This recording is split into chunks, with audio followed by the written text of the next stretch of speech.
The Rocky Mountain forests of Colorado are home to many species: elk, squirrels, birds, and killer beetles. The mountain pine beetle is native to Colorado's forests, yet its infestation of the lodgepole pine trees turned from endemic to epidemic in the last decade, wiping out 3.4 million acres of the forest in Colorado. Their impact to our environment is changing the once beautiful, lively forests of Colorado into a stand of dead trees. The beginning of the beetle's story starts in the early spring when the insects emerge from their dead host tree and fly to find a new living tree. The female beetles let off powerful pheromones to attract the males, and the breeding cycle is reignited. The beetles lay their eggs in the galleries within the phloem of the trees, which is the area between the bark of the tree and the trunk. The phloem is where the eggs hatch into larvae. The larvae then eat the phloem and eventually grow into adult beetles. The cold of winter usually kills off some of the beetles, keeping their population in check. Since Colorado's winters have been uncharacteristically warm in the last decade due to climate change, resulting in no freezing cold snaps, the beetle population boomed, leading to an epidemic. When the beetles initially start burrowing into a healthy lodgepole pine, they bring with them a blue fungus. The fungus quickly spreads throughout the tree, disabling the tree's ability to transpire and transport nutrients, leaving a blue stain behind.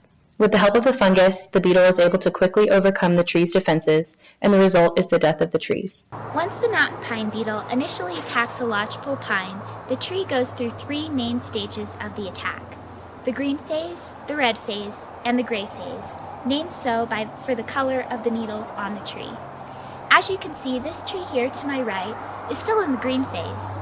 But how could you really tell if a tree has been infested by the mountain pine beetle? Upon closer inspection, you can see that this tree is covered in small spots of sap.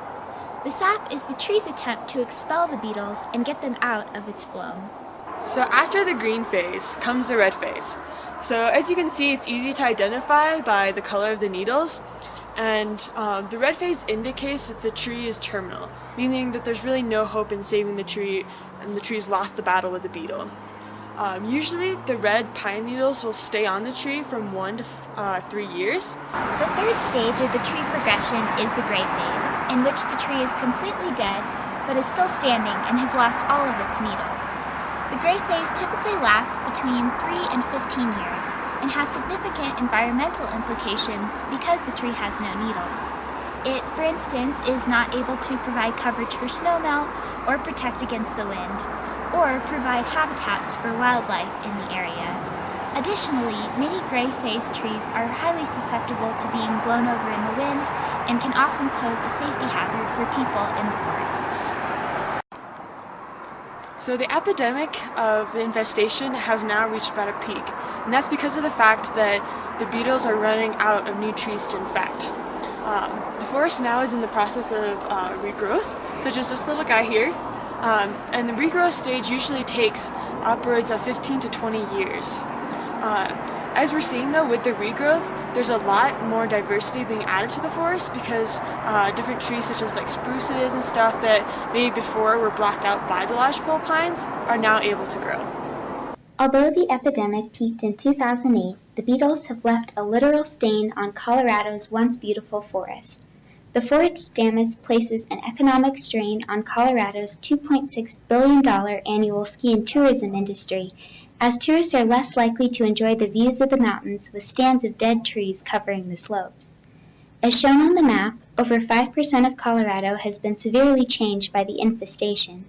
Dead trees in ski areas can also fall and damage equipment, and the missing forest causes exceptionally high winds on ski slopes and speeds up the rate at which snow melts. Falling trees are also a safety hazard for hikers. When I was filming, I encountered a park ranger who advised me to leave since 40 trees had already fallen over in the last hour due to wind.